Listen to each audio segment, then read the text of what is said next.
Good evening, everybody. Welcome to the last council meeting of September. And we're going to begin, I'd like to call this meeting to order at 7 o'clock with the adoption of the agenda. Any additions? Madam Mayor, there's one item that came in from the AUMA today in regards to policing priorities. Administration is suggesting that item be put in camera. Okay. So 18.1, survey from AUMA on policing. Any other additions? Could I have someone move to accept the agenda then, please? Councillor Forrest, all in favor? Carried. I'd like to call upon Mr. Gary Ross to give an update on the Toko plant. Right. Welcome. Thank you. Yes, I figured I was probably long overdue in coming in and giving everybody an update on how we've been progressing over at the Toko site. So I believe it's been almost a year since we've been able to provide an update. So just kind of wanted to bring everybody up to speed and a couple of key updates with so the burner in I guess would be the primary focus for the group here, but the BI burner officially ceased operation on August 17th. So we shut the burner down, and the burner is actually scheduled to be permanently decommissioned Thanksgiving weekend. So a couple of weeks out, the skyline will change a little bit at the Toko site, and hopefully you've already seen a little bit of a difference in some of the local air quality and whatnot. But the infrastructure around the thermal energy plant, so we've been in a fairly heavy capital period at the Toko site for a little over 2 years now, but the thermal energy plant, we're very happy to announce it's running at 75% capacity. We're optimistic it'll hit the 100% here.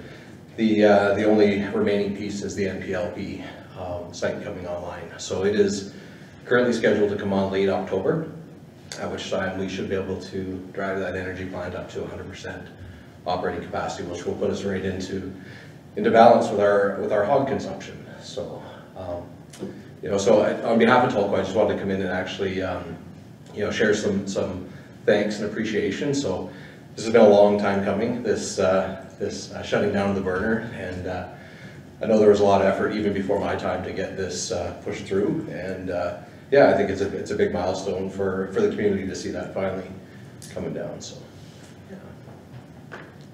Any questions? Any questions from council? I have one. What's the acronym MPLP for the public, please? Oh, so that's the new pellet facility, and it stands for Northern Pellet Limited Partnership. Okay. And that's expected to come online the end of October? Yeah, so I'd say they're right in the critical stages here of commissioning the plant, getting everything finalized and ready. As everybody's aware, we've had a pretty challenging summer here with some of the weather. From extreme last year of dry and fire to really, really wet this year. So it has led to some delays in the structural side of that facility, but they're progressing very, very well. So I would comfortably say by mid-November at the latest, it should be online. How many people will that employ? To my knowledge, the last time I talked with the plant manager, I believe roughly between 25 and 30 full-time positions. So yeah.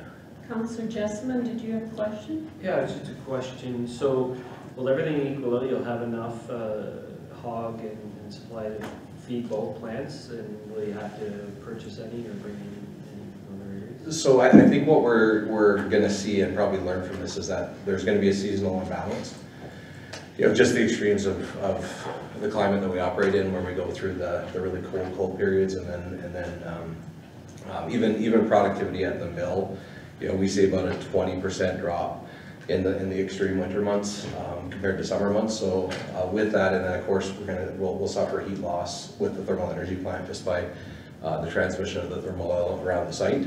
So we do expect to have a little bit of an imbalance. So we will be managing a smaller hog pile, but I'm actually pretty happy to say between ourselves, NPLP, Norbord, even the Creek Sawmills, there's been a lot of discussions around how do we balance fiber flow and try and make use of every available bit of material in the region here. And because I think everybody has some degree of an imbalance, and so I think there's some synergies there that we're hopefully going to be able to realize out of this.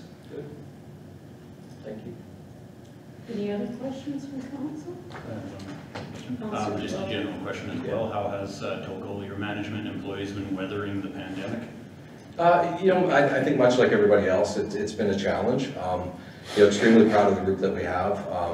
We've been able to operate basically at full capacity through the duration of the pandemic, and it's been a lot of learning, a lot of changes in the workplace, lots of social distancing, new PPE requirements, and new protocols for everybody. But I think for the most part, everybody's participating really well and trying to figure out the new normal as we work through this, and still a lot of uncertainty.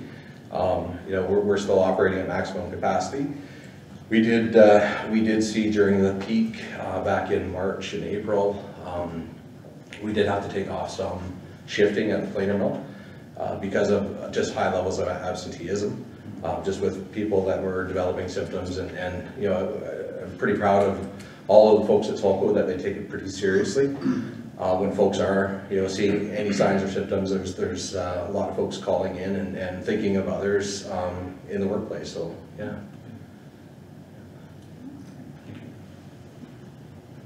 So with the great price of lumber, do you see a lot of it moving out of here to the States, or? So from a market point of view, yeah, we've benefited significantly, and if you rewind the clock 6 months when this all first started, there was a tremendous amount of uncertainty as to what we'd be doing as a business. We weren't sure if we'd be continuing to operate. We didn't know what market conditions would look like. So yeah, it's been very encouraging to see. I think we've benefited from a lot of the everybody staying at home, working on their backyards, doing renovations has definitely helped. And then also, I think early on, there was a lot of companies that did actually idle facilities, shut down and send people home and stay home for a period of time, and then they really struggled to get their mills back up and back online and at capacity. So we were fortunate in that we kind of stayed the course and kept our production levels at peak capacity, and then when the market started to take off, we were very well positioned to do so. Yeah. So. Yeah. So with the coming down of the burner, how long will it take you?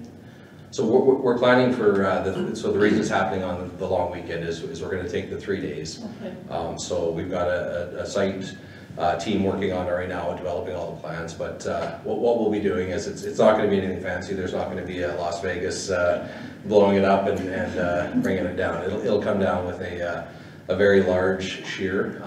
It'll be a shear that has a reach of 90 feet capacity. The age of that burner it's got some age on it, so we're expecting that it shouldn't be too difficult to bring it down, but we want to do it in a very safe, controlled manner. So we've been working with an engineering team and planning team to get that job scoped out, and we expect it'll take the full 2 to 3 days over the long weekend. So we're going to set up some time-lapse cameras as well, so we'll actually hopefully be able to share with the museum and other places of what that looked like coming down. So. Great, that was going to be my next question.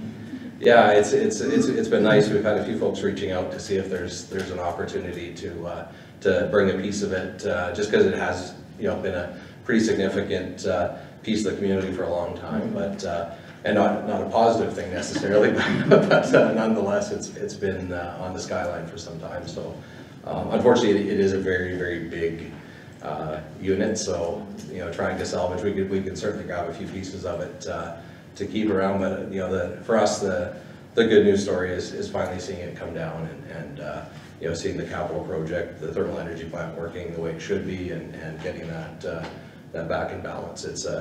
We actually had the Minister of Transportation as well as McIver and Dan Williams out for a tour there, and actually the Mr. McIver was actually pretty impressed just with not only the capital investment that we've done there to really get the balance at the site where we're truly utilizing every piece of the the tree as it comes in, and we're continuing to explore other options too, even out in the FMA around how do we recover more and more of the fiber that's left behind in the harvesting process. So, yeah, pretty encouraging.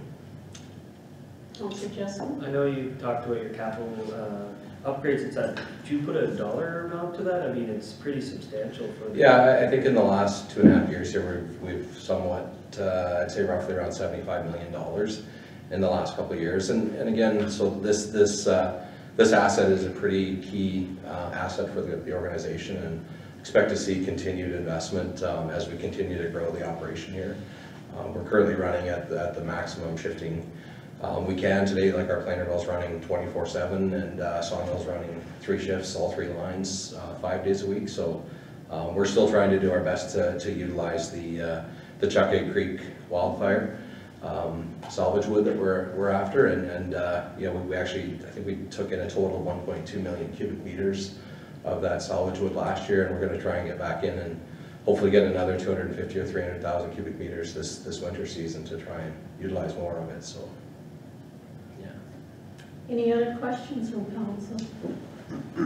Well, thank you for coming in. It's always a pleasure, and even though I know the people will be excited to see that come down, it's always meant prosperity to our communities, so it will be kind of a good and bad thing. Well, hopefully the view of the thermal energy plant, yeah, we've got an article coming out in one of the logging and sawmilling journals here where they did a bit of a story on our site, and it's pretty unique when we actually got a photo of the energy plant running with the burner running at the same time, and just the visual aspect of what's coming out of that new energy plant, the particulate removal that's happening. It's pretty neat to see. For most of the summer, you know, you probably couldn't tell that it was running. It's not until you start to see the cold weather when all of a sudden you see the vapor from the heat coming out of there. So definitely encouraging. So always knew I was close to high level when I could see that steam. that's right. I've heard that from many people the last little while. So right now.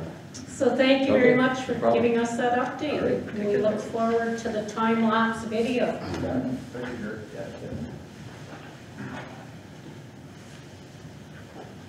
Okay, you have the minutes of the last meeting. Is there any errors, omissions? If not, could I please have someone move it? I'll move it. Thank you, Councillor Anderson. All in favor? Carried. Could I have someone move the delegation from Toco, please? Deputy Mayor moves for information. All in favor? Carried. I apologize for my report. I did send it Saturday, I just didn't hit send, so. I know it's a lengthy one, and just some highlights going through Boreal Housing on September 14th. Some rather disheartening news about our facility, Mackenzie House, is the fact that it is not designated for L4, or L4D, which means a higher level of people that need dementia units and wander guards. We did have the foresight to put in the wiring for the wander guard, but as you read through my report, you see that there is a fair amount that needs to be done to meet the 4LD. This is through no fault of Boreal Housing. We did try to get the government to widen the hallways and do everything possible. The government of the day was trying to save $1 million, so they didn't do it. And now it's going to cost us approximately $800,000 to upgrade it to become an LR4 dementia unit. We did not meet the first part of Chandro's designation, which meant designations, although we are one of the named communities. It was a no capital grant proposal. We didn't meet that, but he said there will be a second coming out where there will be grant money allocated for facilities, and we hope to meet that one. Not to stop us from moving in, L3s and independent living will probably begin to move in at the end of October. We do have a meeting tomorrow, on Wednesday, so we will have a better idea of when that's going to happen. I don't know who's been hired or if anybody's been hired, but we will have a better sense on the next meeting. I did, then the SETI, we had a SETI meeting just to firm up and see who's going to be here on October 6th. Hopefully we're going to be here on October 6th, but who knows. We have a meeting again on Wednesday with the DNA to see if they're going to have people in attendance. On the 23rd, I attended a Zoom online virtual, the Deputy Mayor and I, virtual AUMA, the first time in my 15 years of being here that it's been held virtually. It wasn't bad, it was kind of interesting. I made salsa while I listened to the speakers, and so it went pretty well. I did attend a Housing for Health, which was very interesting. That's the first time I had heard of it, but there is two pilot projects. One is Whitecourt and one is Edmonton, where they're making communities healthier by doing plans for subdivisions and neighborhoods so that people can walk and bike and they're close to amenities. Very interesting concept. The speaker, who is a doctor, did say that it doesn't need to be a lot of money. If you want to make your community healthier, there are some ideas, sort of like in New York, they shut down 7 miles of roadway that goes into the park. And then on that roadway, they do yoga and boot camps and whatever types of activities they can.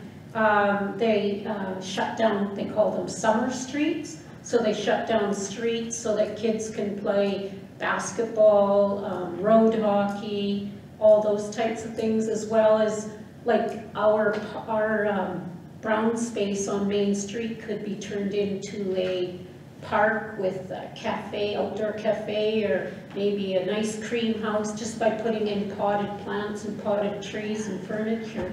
So it's something to think about, because they say when your communities are healthier, people walk more and they're walking through your main avenues, they shop more. When you're in a vehicle, you just zoom right by everything and don't stop. So something to think about. So it was really interesting. Then I attended the relationship building with former ministers, which was really interesting because I wish I had a microphone for every time they talked when they were actual ministers compared to what they said about what AUMA should be doing with the municipal ministers. And they were Danielle Larrabee, Diana McQueen, and Doug Griffiths, so that was quite interesting. Then we had a meeting via Zoom, CAO, Deputy Mayor, and myself. We talked to the Municipal Affairs new Minister, Tracy Allard, Minister Allard, about our regional emergency center. She was quite interested, wondering if we had municipal partners, how much money we had into it, and interesting how many years we had been working on it. So I did tell her we've been working on it for 10 years, which we have been. So she was quite surprised that we'd been at it so long. We also talked about the airport and how we could get the airport within the town limits so that we didn't have to go through the big kerfuffle when we want to do development permits, etc. And she basically said if you started an annexation, so I guess if that's council's wish, that's what we will do. We talked about our old landfill sites and how they were government sites and the government ended them and turned over the reclamation to the town. And I also spoke to her that I had been personally talking to ministers about it for 10 years, which she was very surprised to hear also. We also talked about the new funding formula, how it's so expensive to build in the north, and we talked about how, you know, if they put 30% into a new formula for northern and remote communities.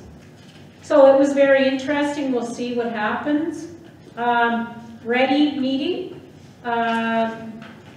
Ready is going to help Cattle Prairie with 1/3 of their cost to complete their strategic plan. Something that's very interesting in the last week, A2A Railroad has been in the news umpteen times.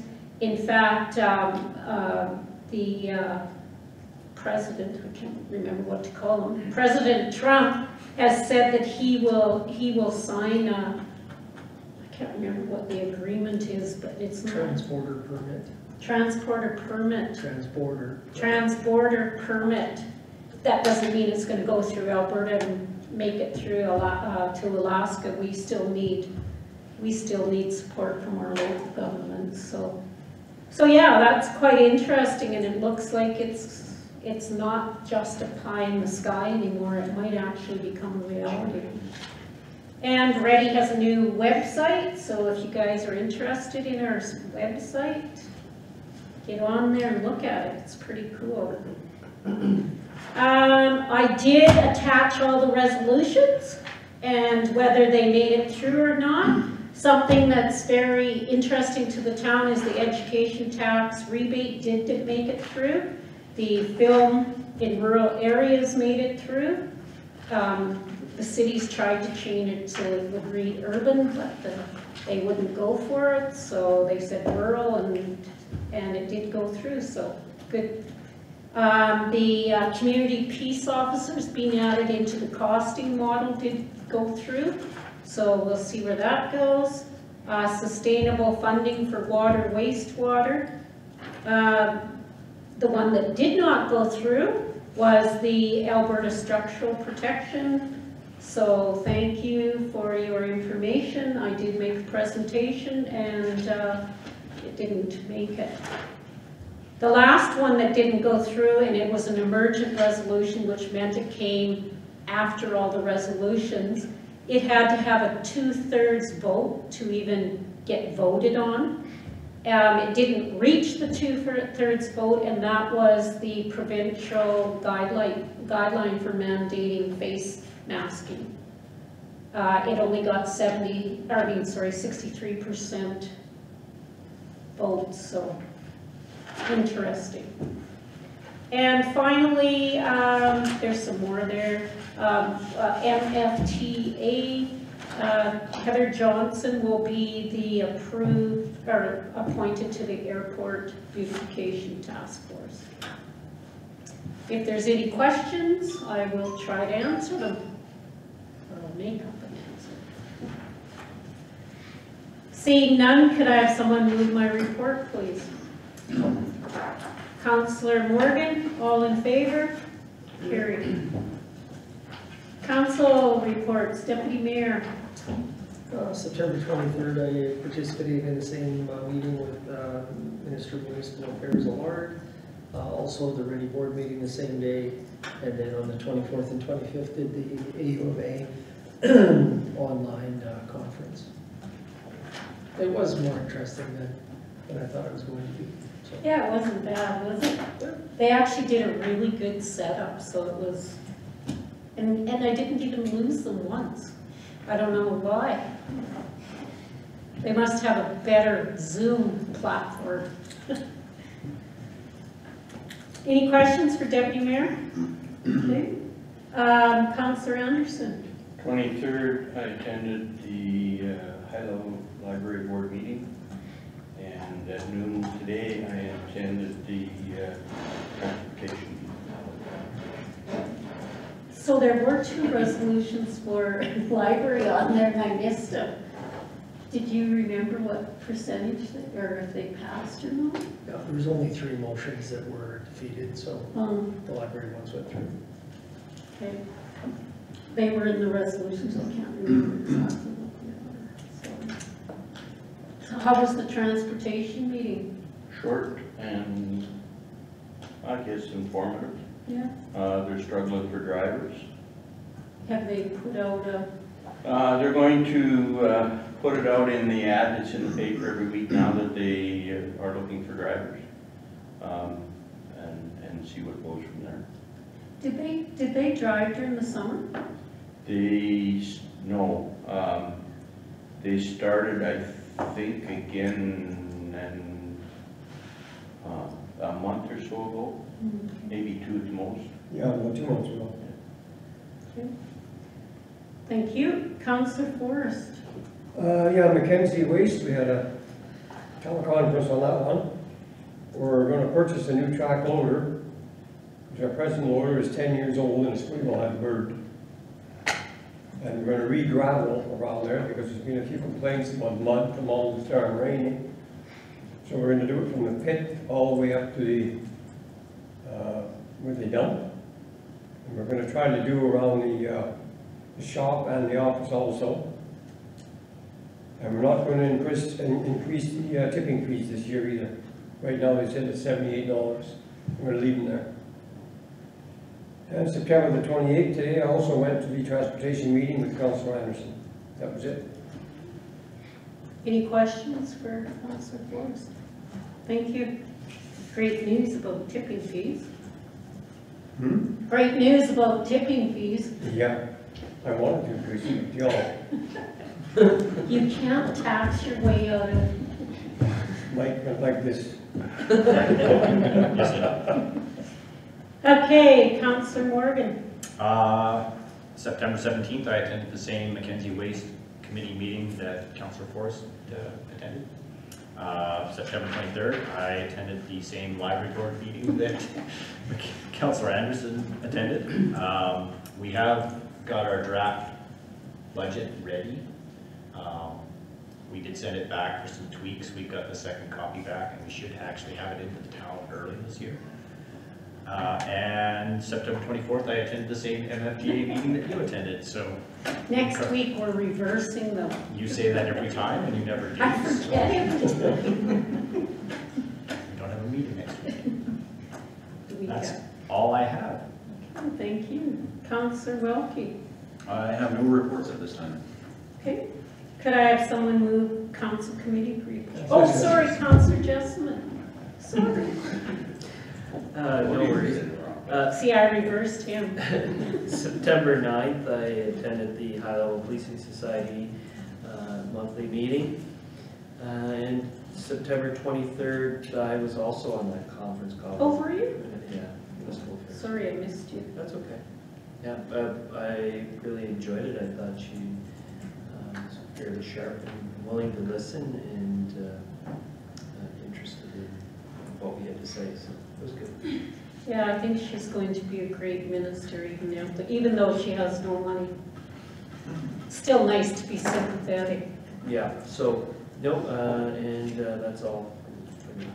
I was going to ask Councillor Welke, how was the FASD? Have you guys had a meeting? Not since, I have not. Oh, So I'll try to get you an update as soon as possible. I was just wondering how they were making up. I haven't checked in the last couple of weeks, but it was pretty much just still trying to get all the bits of the building together. The residents are in there. Yeah, I've seen them. Yeah, and they're probably just dealing with the parking issue. Putting a parking lot into the back would be probably a bit of a priority, but money's a little bit tight too with all the rentals that had to be done on the buildings. Yeah, I've seen them out and about. If it wasn't for COVID, I'd go in. All right, could I have someone move council reports, please? Councillor Forrest, all in favor? Carried. Administrative reports, actions from council meetings. Any questions from council? Could I have someone move them then, please? Councillor Morgan, all in favor? Carried.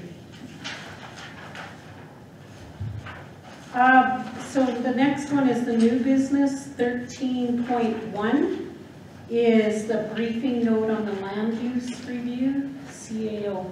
Madam Mayor, I'll pass that on to Ms. Gavin. She'll just give you a brief outline of how the progress has gone to date on rewriting the land use bylaw. Okay. Where plans are. Good evening, Mayor and Council. So for spring 2021, we will have a new land use bylaw, and I'm just going to go over some highlights here for the benefit of Council and the public. So during the Committee of the Whole meetings, we brought some sections for Council review to get direction and your initial input on and flag any concerns that you guys had before we started doing any edits and going out to the public. During that time, we've also worked with an external consultant, and we have a new format for the bylaw. And we've started a track changes version of the land use bylaw, so any edits we'll be making, we're tracking those along. We've been doing that for the last couple of months. We've got a whole new suite, I guess, of development permit applications. So we've kind of split them up into residential, commercial, demolition, blah, blah, blah. So those are live now on the website, although we're still making changes to them as we go along and flag issues. And then we started developing some one-pager summaries and also videos for social media, and that's for the public engagement piece. And then we've also started our second review of the land use bylaw. So we've gone through, done some initial track changes, and now we're going back through and looking at it word by word, making sure it still makes sense, it's still relevant, and flagging any additional concerns that way. So action items that still need to be completed. We've got to finish our second review. So we're down to, I think we're on parking now. We've still got a few sections to get through. We've got to complete the one-page summary, so there'll be 13 or 14 of those. The videos as well for social media, so they'll be anywhere between 30 to 60 seconds long, and they will match the one-pager summaries. I am also doing a summary package of every single change, so it will be a summary compared to the land use bylaw that's 150 plus pages, but it's still going to have all the details of all the changes. So if somebody wanted to just see the changes, they could come and pick up that. I guess we will be putting a new page on the website as well with all the one pages, videos, summary package on there to navigate people to. And then to start public engagement. So my big disclaimer on this, I'm aiming for next Monday, and that's pending getting these action items done. Got quite a lot of the package done, not too many of the one pages or the videos yet, but once we've gotten through our second review, it won't take long to just develop the rest. We have a template now for the one pages, so it's just a case of swapping the information blocks out, and the same for the video. We have a template, so just switching the information out as well. So we're looking at 4 weeks of public engagement. We'll be releasing 3 videos a week and 3 one pages online. The package will be available at reception. The 2 dedicated, I guess, staff members of the project, myself and the CAO. So people can call us, email, come in and see us. We can send the summary package out electronically as well for those that do email. And then we're looking to do edits after we've received public feedback in November, giving council 3 or 4 weeks to go through our first draft. And then once we've received your feedback, do edits ready for first reading in early 2021. And our goal for second and third in the public hearing is the end of February / first meeting in March. So that's where the project's at. And I'll take any questions if anyone has any. Council, do you have any questions? No? Yeah, not likely. You are. Thank you. Oh, and the next page in the package, I guess page 27, that's a draft of like what the one pages would look like. So this would be the first one introducing it. There'll be a video that matches this content, and then so on. So, yeah. Looks good. Could I have someone move to accept for information? I'll move to accept for information. Councillor Anderson, all in favor? Carried. 13.2 is the renaming of the 95th Avenue with Highway 58 service. Do we call it a service road? Really? Huh? So, Madam Mayor, I'll turn this back over to Ms. Gavin again. She's also going to give an update on the process of the readdressing because of the highway bypasses. Okay. Yes, so this RFD is from a resolution a few meetings ago. It was back in July to revisit the renaming of 95th Avenue, which previously was 92nd Avenue, the service road on Highway 58 East that services the new Richardson lot and then the new rodeo grounds as well. So we reached out to the Denethar First Nation to get a new name for this road, and Chief Anasai provided an option to May McAteer last week, and so Yida is the name that's been provided to us, and that means the constellation Ursus Major, also known as the Great Bear, home to the Big Dipper. I'm not an astronomer or anything, but this is the definition that was given to us. So for this RFD, I haven't given a recommendation. I'll leave that up for council discussion. I've given you a few options. There's obviously more. So it's either retaining 95th Ave as it was renamed earlier in the summer. If we choose to rename to Yida, there's Avenue Drive, there's Way, Road, Street, Crescent, there's a number of options. A name of council's choice, or keeping 95th Ave and using Yida for another place in town of council's choice. So those are a few options I've given you guys there for discussion. But as the CAO said, for the readdressing project in general, there were a number of properties that had their lots readdressed to make sense of how they perhaps should have been addressed in the first place. So we have submitted our new data set to the Alberta Municipal Data Sharing Partnership. They've accepted the new data set. So there's one road or two roads that are being renamed. 95th Ave is one. The other one is Old Highway 58, which is now 95th Avenue. And then there's 11 properties that will be getting new signage. And I'll be ordering those once I get the name tonight for 95th Ave tomorrow. And the Public Works team will get those installed once the new signage arrives. So every property is on page 29 that will get a new sign. One question, where behind the evangelical church is there an avenue? Is there an avenue? Or It's the lot that's behind it. So because we changed the number for the church, the property behind it now doesn't have the right address. So we've changed that one. As well. Oh, okay. Yeah, on 88th Street. Oh, okay. Sorry, yes. So, council, any discussion?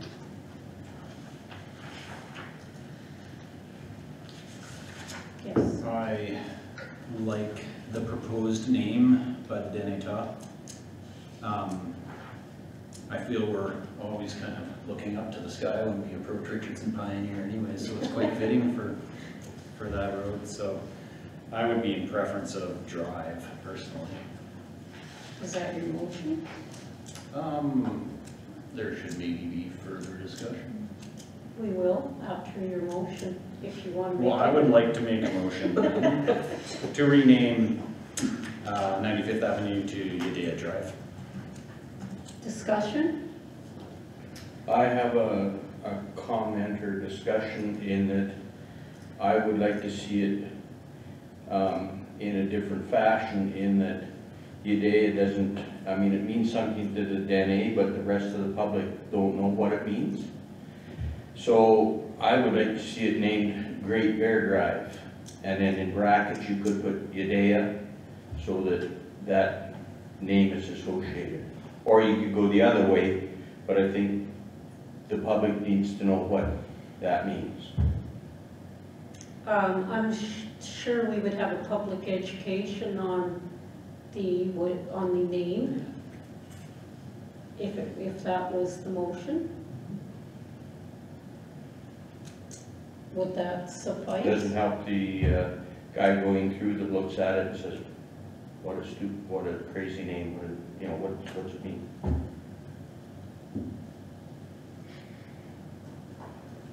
Any other discussion? What's council done for street names in the past? Have we ever put it out for a contest for the schools? Or, don't get me wrong, the Dene name would be good as well, but I just don't want anyone to think that we took in one request and didn't look for others. Go ahead. Wasn't that our request, was to seek out an Aboriginal reference? So that was our request to do that, so. But again, with students or whatever, I don't know, what's the town So, done in the past? historically, administration has named the streets and avenues.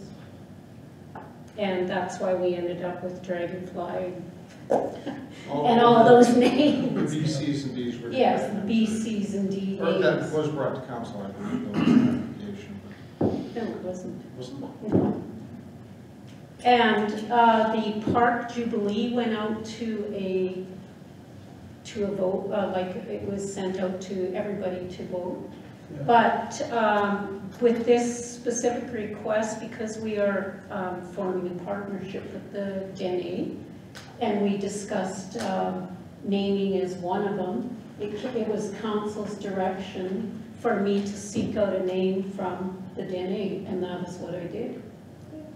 Was that a motion of their council or? No motion of our I council. don't know, for them to come back with that particular name. I have no idea, it's just what the chief gave me.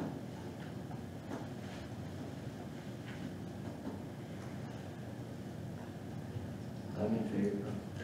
Okay, any other discussion? We have a motion right now. Well, I think the name could stand on its own, but I also agree with Brent, like clarification is good. I think if we were to, do anything like that, I think putting the Dene name or word first and then the explanation in brackets would give more, credence to the. It'd be confusing though, wouldn't it? I don't think so. Well, I don't. And the other option maybe would be, a little plaque on the walking trail, that explains that, something that you could stop and read when you're on the trail. But it's a street name, so. So my question, I guess, is do we need an explanation for Chonkole Drive or any of the other names that we have in town? I was just going to make a suggestion, Madam Mayor. I know a lot of the towns and cities that had gone to a grid numbering system from a name system put street signs up where it has the number or the name, and then underneath in brackets was the original naming. So rather than putting, say, Ida Great Bear Drive, you could have Ida Drive and underneath it Great Bear, just in smaller font in brackets. And that would at least educate over time if the signs ever replaced, and the decision could be made if that's necessary.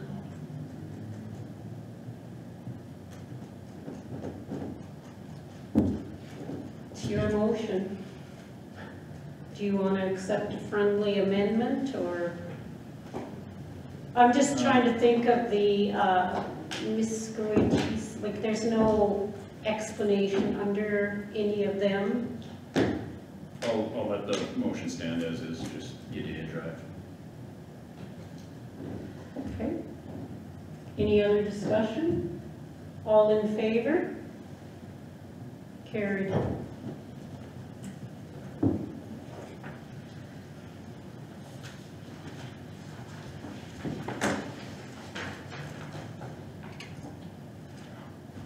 So back to the recommendation for the face covering bylaw. CEO, do you want to speak to this? Madam Mayor, there's just a couple of things that differ from number of other bylaws, and the council doesn't have to make the decision at this time to either delete those clauses. You can do that on second reading. So two things that are in here is similar to the County Grand Prairie. There's a trigger. We put the trigger in at 100 active cases, so we would want council's feedback or public feedback on that if you wanted to leave a trigger clause in it. The trigger at 100 are cases as of this afternoon, active cases in the Mackenzie County region or the Area 1 of the North Zone has dropped to 17 active cases. So that number of active cases has decreased. The other clause in here is,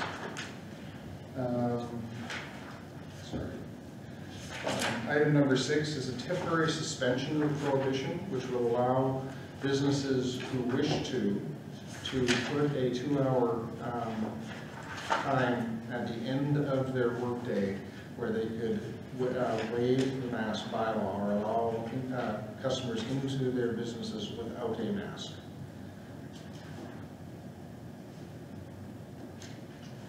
So,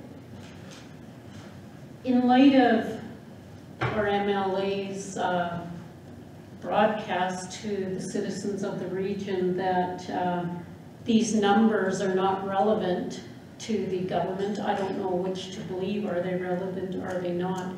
But he basically said, if you're sick, stay home. If you want to get tested, get tested. You don't have to get tested. So in light of that, this section 3 with the trigger being like right now 100 cases, we would probably never ever have the bylaw in effect.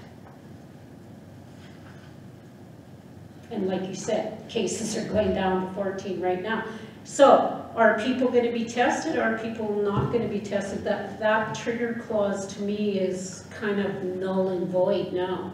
Because basically on his video presentation, he said that the government only looks at the numbers that are in the hospital on ventilators. So I took the liberty of phoning the doctor today, and she, of course, basically said that they're going through a very troubled waters right now, and she wouldn't negate or say whether he was correct or not. She just said, do you really need a trigger bylaw, or should you just do the right thing? That's basically what she said. So I don't know whether that trigger is relevant, and I asked her to pull the numbers for high level alone. She said she wouldn't be able to do that because she'd be doing it daily, and the government won't give them those ideas. She does not know why they've lumped us, all urban municipalities, into one zone. She said it doesn't make sense, but that's the way they've done it, and the government won't give them the stats, and they're not calling me. So I said, well, we have a municipality the size of New Brunswick. So 54 cases in high level would mean nothing to 54 in Lacrete or Fort Vermilion or 100. So I just don't know if that, but I guess that would be up to the people if it does make it to first reading. Yes? This was a physician, you said a local physician or a? Dr. Kelly Aska, who is the Chief Medical Officer for the North Zone. Okay, so that individual said, I don't know why you just wouldn't do the right thing. Well, she didn't say the right thing. But implied that Yes. it is the right thing to do. Okay. She said, I don't see why you would need a trigger. Why wouldn't you just use that as... So, anyways, I mean, like, this is there any other discussion on this? You had a question? I'm sorry. No, I was going to ask the same Oh. question as Councillor. Section 6B refers to section 4H. There is no 4H. There's a 5H, but there's no 4H. Oh, sorry for that. Thank you. That was because we added section 3 in. Yes. Yes, that should be 5H. So that's just referring to the precautions used within a commercial enterprise.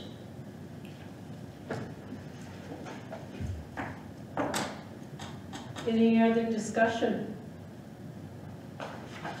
Could I entertain a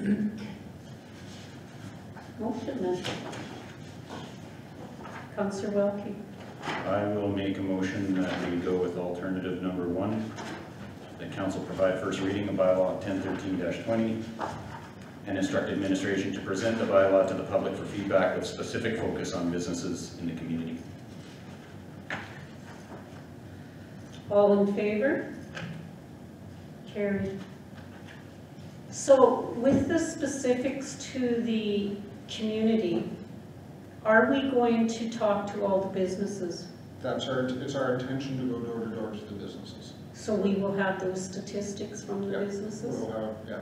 What questions will we be asking them? Our intention was to walk through the bylaw and essentially ask what their or how they felt about it, and if there was any changes, if they feel it's necessary. We'll leave it more open and let them talk about it. But yes, we'll keep statistics on businesses that we visit. So what about public engagement? What are we going to do for the public? We'll advertise this again on our social media and on our website, and we'll give a breakdown of some of the meetings and any different clauses, and we'll just take the comments and the feedback and try to answer that on a regular basis. I'm sure Mr. Schnarr has a plan. And so how long do you think you need to do this? I believe that we can bring this back if council wishes. Well, it's up to council how much feedback they would like, but your next regular meeting is the 14th of October, so that's 2 whole weeks from tonight. Do you think 2 weeks will be enough for you? I'm sure we can probably get through every one of the businesses or any one of those that are open to the public by that time. Do you want to leave it till our last meeting? That's up to council. If you wanted to, we can give an update of the committee of the whole then in the middle of October and bring it back for second reading on the last meeting of October.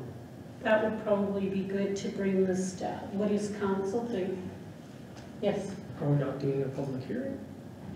That's up to council. You could pass a motion to have a public hearing date. I think it would be important to have a public hearing. That's why I'm asking, like, how are we going to hear from the public? Is it going to be stats from our webpage? Should the public send in a video or a letter, or what do you want? I guess we get the feedback we get. We could ask them if they would allow us to use. I guess anything on our webpage is public anyway, isn't it? Absolutely. Yeah.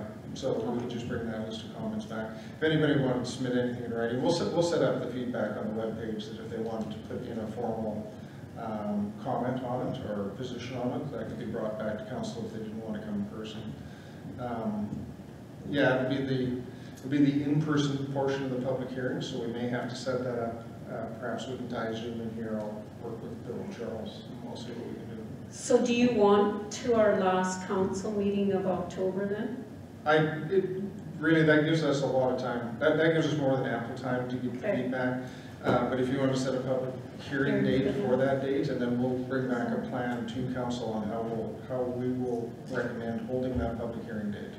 That would give us some time to set it up. Councillor Jessamine? So what are the dates again for the public hearing?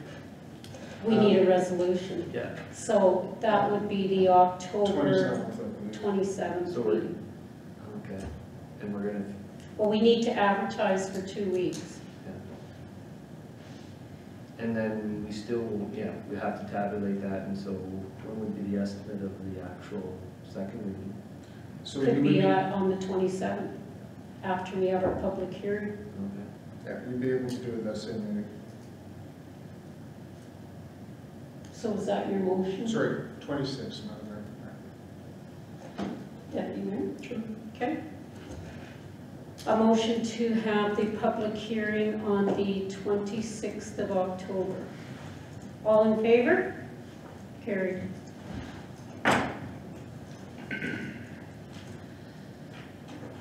.4 is the municipal stimulus program. That's the program where you put forward programs that you didn't want to do ever. And You get money for them. Programs that would not normally have gone ahead without the funding. So it was announced, the government announced 2 programs in July, and I'll deal with the capital portion of it right now. The town received $474,525 under the municipal stimulus grant. The applications for these for the projects have to be in by Wednesday. As per the committee of the whole meeting in September, we are suggesting to council that we divide that money. $290,000 going toward the bulk water, relocation of bulk water and the RV sanitary sewer to Gateway Boulevard as part of the construction of that road. And the remaining $184,525 to the expansion of community parks, specifically the opening up and grading of that area. We've spoken with municipal affairs. Both of the projects are eligible and they're just awaiting our application. So this is just bringing forward to council, just a motion to approve those 2 projects and get that application in. Could I have a motion, please?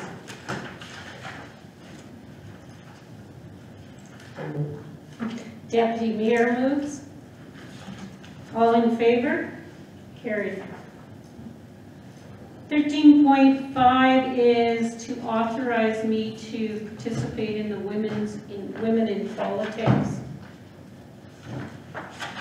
Madam Mayor, the administration is just putting this forward as that's not on the current conference or meeting attendance list. So to authorize the mayor to attend that, we require council. Does someone want to make the motion? Is there any discussion? I'll make that for you.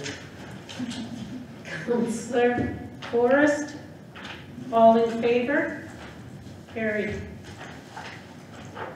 13.6 is Fire Department Training Facility. Madam Mayor, I will turn that over to Director Schmidt to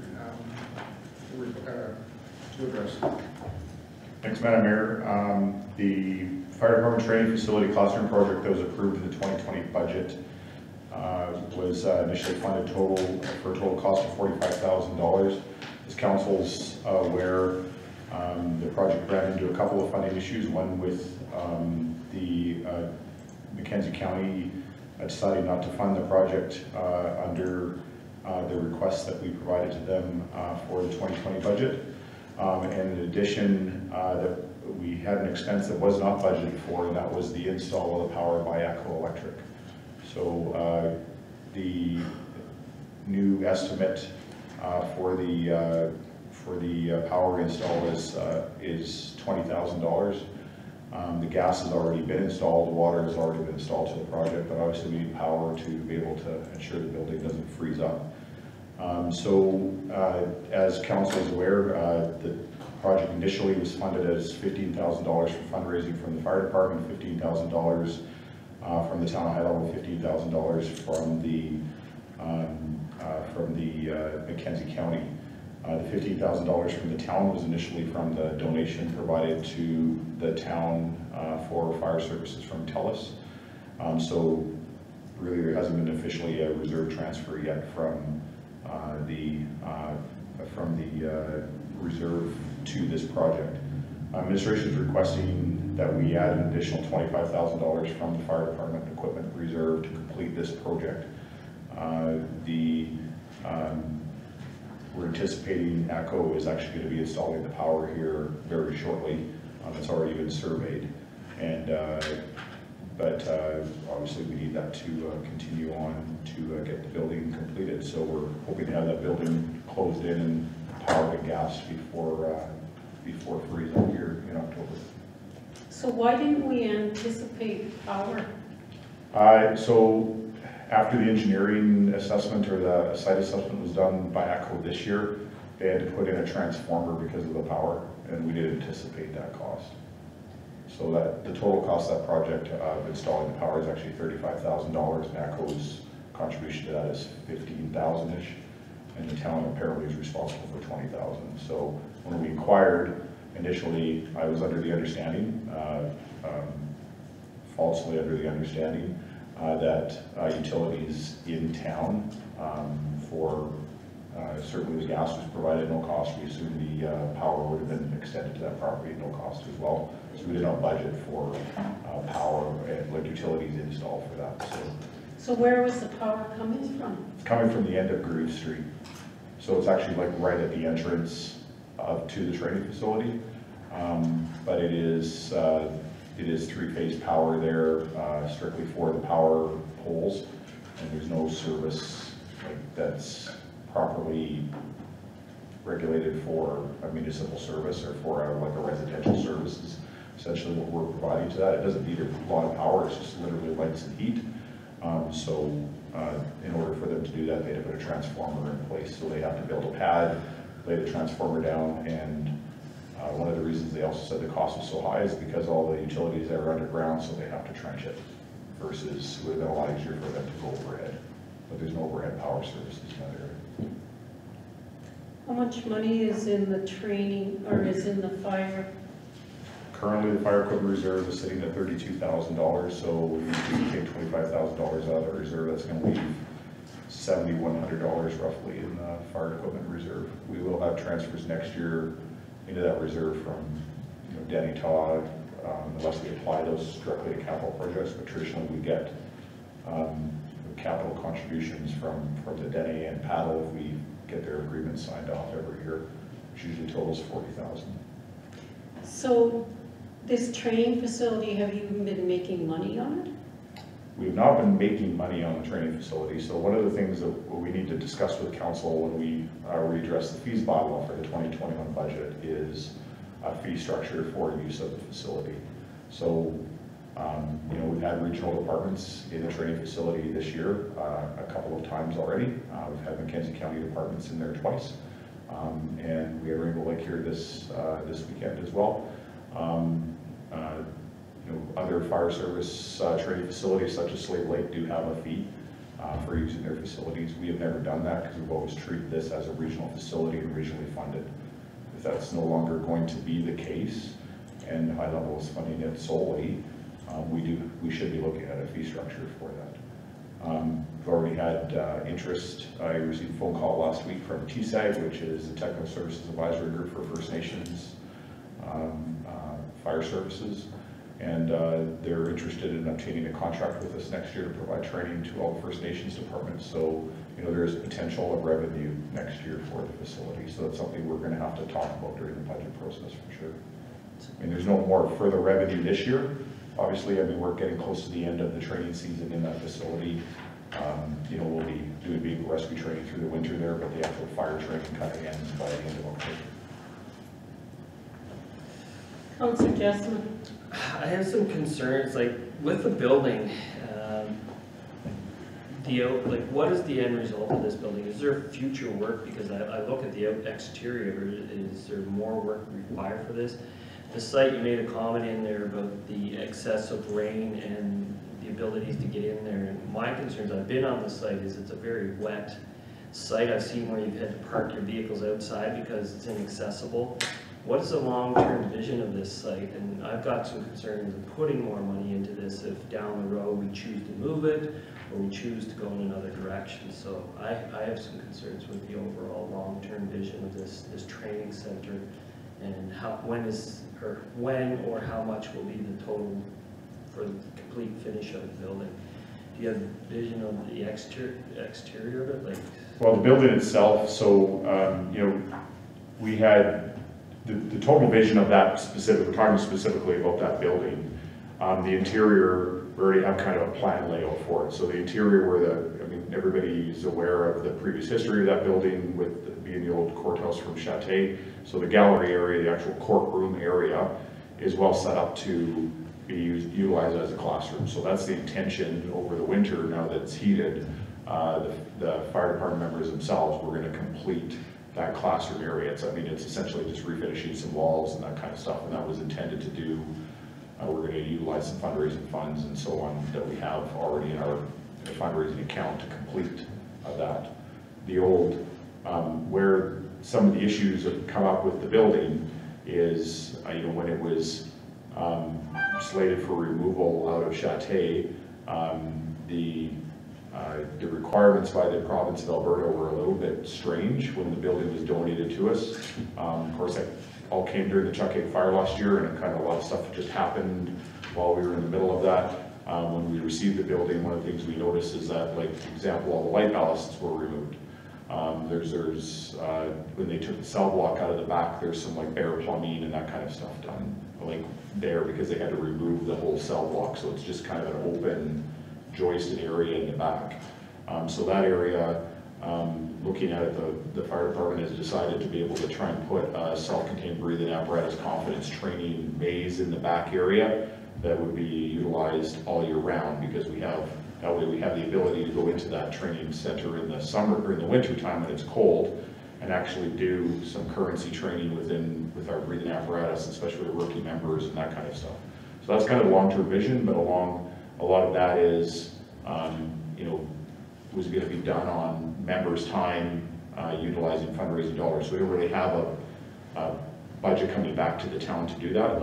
The exterior is really just a coat of paint. There's not a lot of, the roof is in good shape. We've already had that looked at. And the skirting on the side, we have enough material there to be able to do the skirting. So that is long-term vision. When you look at the lot itself, if you want me to give you the kind of long-term vision of the lot itself, one of the things that we looked at in terms of, we have a kind of a preliminary site layout of what we would like to see there, and we've been slowly kind of adding pieces to it over the years. I mean, the original tower itself was put in 2012, so we've been slowly building it since then. We had a planned project for 2021 that we've pushed aside now just because of trying to revision what the whole site looks like. We plan on putting a full height, like a 50-foot training tower in there for angle rescue and ladder training and that kind of stuff.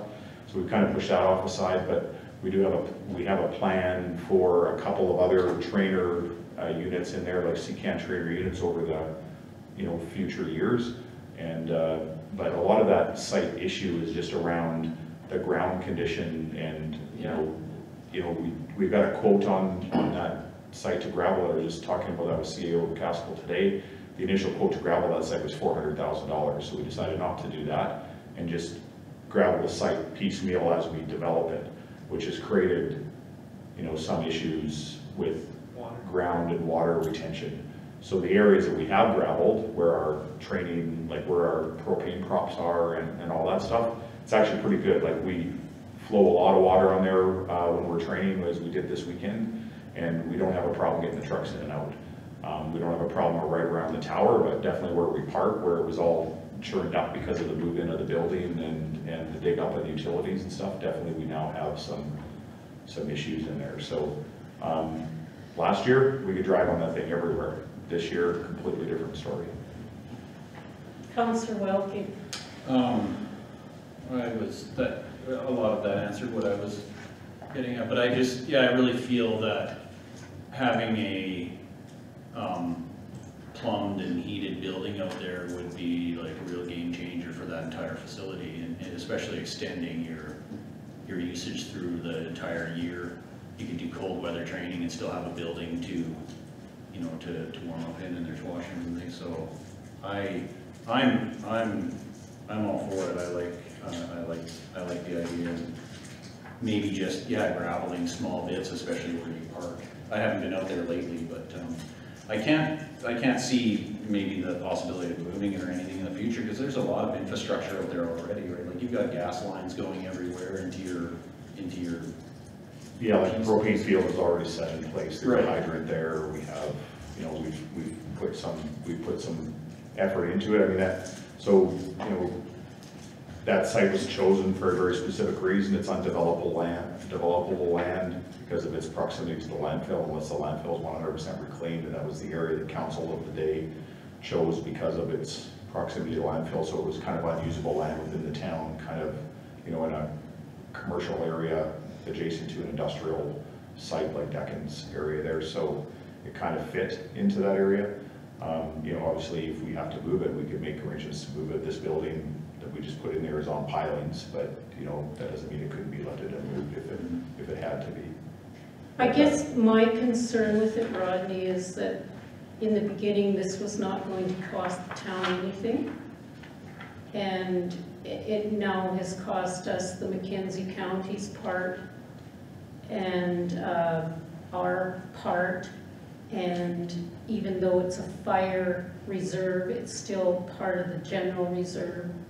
And it seems like the price keeps going up, and I guess when you're putting in a facility, you should know the entire cost of it. Oh, I agree. And if you're putting in water and gas, you know you need power, so how could this? It was an oversight. It absolutely was an oversight, not, you know, we were assuming that the utilities would have been put in at no cost. We confirmed that with Delta Gas. Why we didn't confirm with ACO at the time, we don't know. And if we thought, when we had initial discussions, we thought, well, it would be a minimal cost. It wasn't until we actually put in the application this summer and had the cost come back that it came at that cost. We initially talked with ACO reps here and said, yeah, it shouldn't be an issue. We'll just, you know, it shouldn't be an issue to run a line. But when the engineering group from wherever their engineering group is, it's not from here, came back with the cost of building the side of Grand Prairie, came back with the cost and saying we need to put a transformer in, that's a huge cost, here's your share of it. It did catch us off guard. You know, I guess you don't get the estimate until you put the application in, so we just kind of missed it. Yeah, it's just like you're right. We're between a rock and a hard place if we don't put gas or power in there. What good is the water? That's right. So, I mean, like, we're in budget here, and I know it's a fire training reserve, but it's still a reserve. Yeah, absolutely. So, I would hope this is going to be the final cost for this building for the town. We have no intentions of any other costs, and as I've said in the RFD, any other additional costs would be borne by department fundraising. Yes. I've just lost my train of thought, but when I was opening up this, and I would like to see an overall budget for this and an overall plan and outline what all the potential issues and potential future projects are going to be. We're talking about a lot of different things of all the work that you're going to do in there. Is this all going to be able to be completed by volunteer workers or the staff within the fire department? As far as the water, I mean, it could be winterized. It was winterized last year. It sat unheated all last winter. So, I mean, just because there's water in it doesn't mean it has to be heated this winter. I mean, we winterize all our buildings within the government. They stay cold all winter. So, I just have some concerns with moving forward with a lot of uncertainties. This building was given to us. It was never a part of a big plan, Jan. It was never a part of like I think last year this was thrown in our lap, and then it just run. But it's a great idea. I agree. I think the concept just needs a little more bigger thinking and a future overall plan of how and what it's going to look like. That's my feeling before we move forward with putting any more money into it, and then just figuring out down the road, is it engineered properly? Is this building structurally sound? I don't know. Like you say, there was some alterations to it when we received it. Is it an acceptable training building that we can work at? I'm not sure. And so it'd be nice to, I just don't want to get stuck with another building where we're in a position where we have money into it, and now all of a sudden we're going to have to pump more money into it to get it to a position where it's usable. And if it is a regional training grounds, like it was originally proposed, then we need to find that out. If the other communities that were in the original partnership are not going to be partners anymore, then we need to know that. And we need to start charging them to train there, because we can't continue to pour money in there and not. Clark had Sorry, I just wanted to address part of Councillor Jessam's question there, or concern. Each of the departments has been asked to do long-term planning. You've already dealt with some of that from the Community Services Department with the tourism planning. Director Schmitz also has the long-term planning that we need to look at community policing as well as the fire department. Based on some of the changes we know will likely happen in this community over the next 10 years, we want that stuff to be able to go forward. We're doing the same thing with development now, so. I don't think Director Schmidt's had the time to bring forward the first of those plans, but they will be coming. And this should be easily added to that as well as the long-term plan for this site. I think, and this should be a lesson to council about things that are given to us. This is the second thing that's been given to us that we've had to destroy or sink a lot of money into. What was the first? We don't talk about it.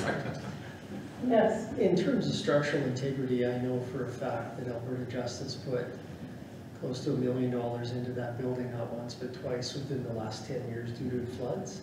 So structurally, like that. And I agree, but by the sounds of it, the move, there was alterations to it for the move. I don't know what got. It's just an interior, a couple of interior walls and the plumbing for where the cell blocks were there. So we've already like isolated some of that plumbing. So I mean, it's not, there's no major issues inside other than it's, you know, a bunch of contractors went through there, ripped a bunch of, you know, ripped a ballast out and ripped some drywall out of the back end, and but the building itself is sound. The water is running. We've been using it all summer without power, with water. I mean, we have full functioning washrooms there, which has made a huge difference this summer.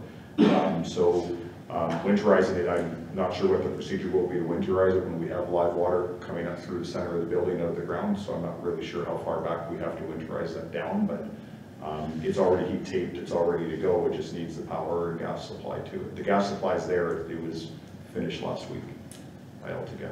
I don't know why they would have, I've been in that cell lots, I don't know why they would have ripped it out. They could have just taken the door off and left the stainless steel toilet, I guess. Sorry, Madam Mayor, it will be inspected. All the construction in town is inspected. All right. Any more discussion? Could I have a motion, please? I'll move the recommendation. All in favor? Carried. Correspondence for action. This is a strange one, CAO. It went to NAIL as well, and NAIL kind of nailed it and said no. Oh, okay. So that is, if you look at my correspondence that is attached, the gentleman involved, I guess it's with the Alberta Council Group, Yes. said that this has gone to NAIL and now they're going to the individual members, so I didn't have anything beyond that. So Yeah, well, NAIL kind of said we're in favor of all hospital medical care. Why wouldn't we be in favor of the Stollery? And why would you choose one over the rest? So, I mean, like, we could send a letter, but I hope it doesn't come back with, okay, could you give us some money? yeah, I would agree that why would, the Stollery is an important hospital to this region, Exactly. but so is the Children's in Calgary, and so is most of the healthcare that we access in this area. So does somebody want to make a motion?